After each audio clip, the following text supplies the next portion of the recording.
and groups rooted in the patriot ethos, and we're not going into the patriot ethos here. We could do, but I don't want to. They seek, however, a political reordering that would drastically shrink the federal government, sweep away not just Obama, but much of the Republican establishment, which is the core of what I'm talking about. Basically, this is all about changing the Republican Party, getting rid of the GOP, and starting with another one, the NOP, the new. The impact of the Tea Party on pluralist democracy. Back to my original point about pluralist democracy, bargaining, elite groups bargaining with each other and running the state at the highest level, dar et al. It is broadly pluralist, allowing for a range of political debate in the US, and the conflict between different political organisations, factions and tendencies is finally resolved in what is known as bipartisanship in the US government. Bipartisanship, one of the most hated things by populist groups, because bipartisanship means compromise. That's off the agenda. You don't go into politics to compromise, you go into politics to win. It's a zero-sum game. Your win is my total loss. So there's no compromise if you go into this way. However, most political and economic power is concentrated within a tiny group of wealthy elites. This is research to death. Most political power does lie within a tiny group of economic elites, most of them in the business elite. One would only think of Rupert Murdoch from my own country, actually Australia, who has a huge impact in my country. He's a businessman, and I seem to think he has something of an impact in your country as well. And he was actually, Rupert Murdoch is always called in the UK to see the incoming Prime Minister these days. They have to talk to Murdoch before they can govern. And a dominant free market consensus now exists amongst this elite. Reinforced, as I said, the elite has moved rightwards. And we're not talking about Bill Gates here and people like that. Those guys float above all that, just getting on with solving the problems of the world. We're talking about a different business elite from that, from the Californian elite that sits around on cycles and rides around their sort of, their large, vast warehouses. No, we're talking about the guys who dig up oil, and create tobacco and stuff like that, or run newspapers. Since the late 1970s, the political centre of gravity in the US has moved steadily and recently dramatically to the right. Just look at the Democratic Party and what it says, because it's moved to the right as well. This shift is often identified with the Republican Party of Reagan and Newt Gingrich, but the Democratic Party has embraced welfare reform, issues of crime, illegal aliens, and the deficit pay down, all now well within the ambit of the Democratic Party. Clinton's triangulation policy of locating the Democrats just to the left of the Republicans, which is how I saw it when it actually worked, not quite how he said it was going to work, is actually now being reproduced to some degree by Obama. But Obama has much bigger trouble, I will argue, than Clinton did. Since the 70s, a growing uncritical reverence for free markets has occurred in the US, which has been driven by elite policymakers, neoliberal economists, and a range of mass-based political movements, including now the Tea Party. But the Tea Party, promoted and supported by Republican neoliberal insiders, and this is crucial, has been much more successful in cementing this at the heart of the GOP than any other group coming before it. I would imagine that the elite policymakers within the Republican Party and within Washington are crowing like cocks about it at the moment. Because this Tea Party has done more to shift the agenda towards their neoliberal position than anything that came before it. Along with, of course, let's not give them all the credit, the total crash of the American economy after the wonderful running of it before.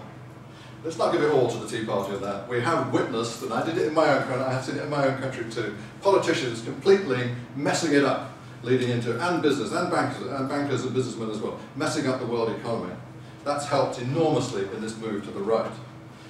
After all of the ideology on the left, which says it's going to be our moment, the whole system's collapsed, instead of which the attack dogs came out to defend the market ever since.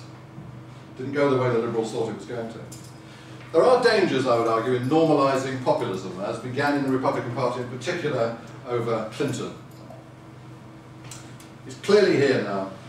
What we have in the Republican Party now is a no-surrender fundamentalism in the Republican caucus during the recent budget negotiations.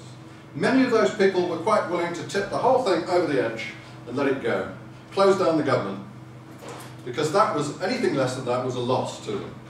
In the apocalyptic and scapegoating language adopted towards, to describe the negotiations, and the president and by leading Republicans engaged in this at the time.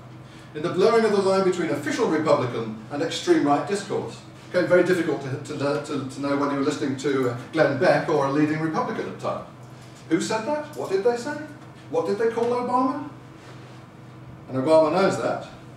At a meeting with congressional Republicans, Obama complained that this was undermining efforts to find bipartisan pluralist solutions. This is Obama. The fact of the matter is that many of you, if you voted with the administration on something, are politically vulnerable to your own base, in your own party. You've given yourselves very little room to work in a bipartisan fashion because what you've been telling your constituents is, this guy is doing all kinds of crazy stuff, and it's going to destroy America. Obama can see it. We can all see it if we think about it. That's what's gone on in negotiations, and it will get worse as we go into the next set of negotiations over the budget ceiling. Tea Party members and other freshmen have elected with a strong backing, have dominated the agendas of the new Congress. The tail wagging a dog in a sense. They don't make up the majority. And they certainly, by opinion polls, don't make a majority opinion of Americans. So they're not, as they say, representing the majority of Americans. I'll come to that in a moment. The Tea Party has turned out to be a formidable political force, at least in the short run. It may be just like a bulb that flutters and then goes out completely, but in the short run, a formidable political force because of the circumstances it's been in. They're amateurs and fundamentalist populists and inflexible and uncompromising. They have no way to understand what doing deals is. Doing deals is doing the dirty on the ordinary American. It's as simple as that. Any deal that's done at the top of the state is looked on with suspicion by conspiracy-minded people, and they're being fed with conspiracies night and day, and themselves coming up with conspiracies that birth that conspiracy. Obama is a Muslim. Many GOP old guard members fear for their seats, as you'll know, if they don't demonstrate impeccable ultra-market and state fundamentalist ideas.